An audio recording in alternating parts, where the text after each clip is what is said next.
And my name is Dulce Orozco. We are parent ambassadors from Self Help Inc. CFCE.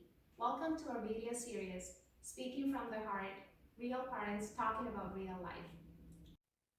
So, Dulce, can you tell us a little bit more about finding a therapist, or when should we find a therapist, or a little bit more about it? What's the benefits of it? Yes, so I would start out by saying that as a Latina immigrant, right, and as a woman of color, there might be a lot of stigma when it comes to mental health, especially when it comes to finding a therapist.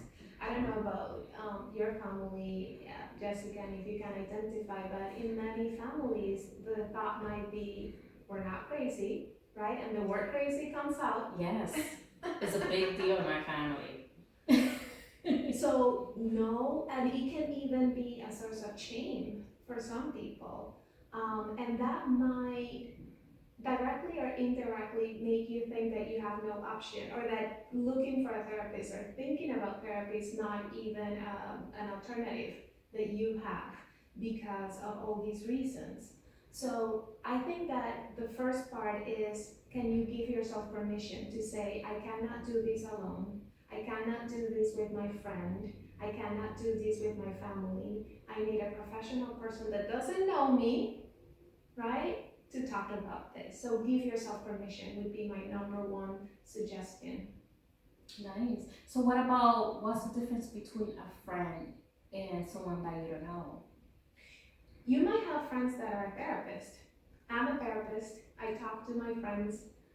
Sometimes my friends ask me, "Can you be my therapist?" But I can't because I wouldn't be objective helping them, right? And friends love you. Sometimes friends tell you what you want to hear. Sometimes friends, I don't know if it has happened to you, but definitely has happened to me, where I call a friend and all I want to do is vent, and that friend might be saying not the wrong type of things, but oh, you got this, but what if I feel that I don't got it, right? Like, what if I feel I just want to talk about it? Another thing that might happen with a friend is that that friend might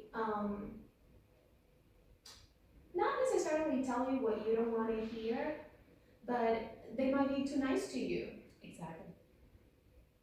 Does that ring a bell? Makes sense. Yeah, I totally understand.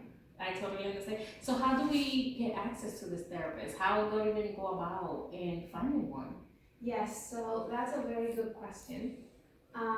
Right now, I think it's a good thing that people are looking for this type of help, and many therapists are full.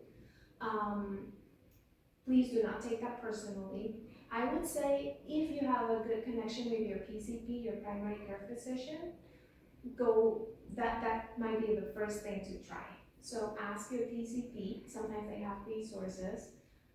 Sometimes there's people within that clinic or that community health center.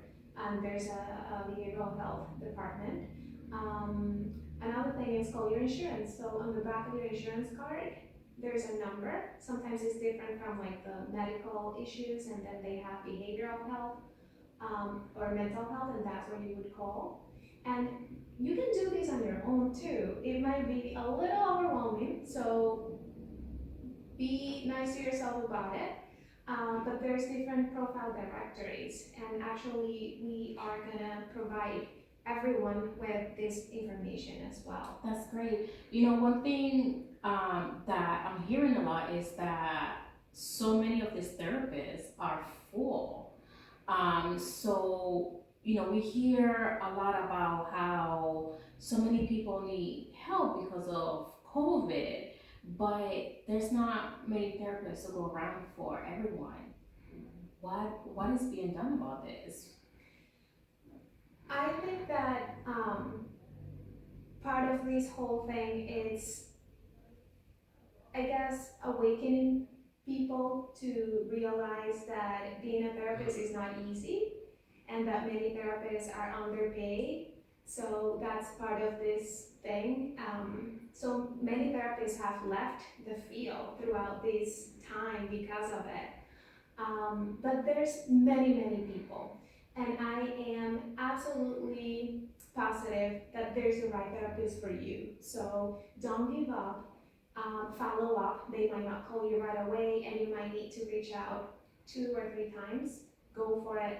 Ask questions. And even though it might not be as easy, it would be great if you can interview 1 or 2 therapists and then take it from there and try to choose what is the best person for you. That sounds great. Thank you so much, Lucy. Yes. We hope that you enjoyed this video, and we hope that you also take some time and take care of yourself.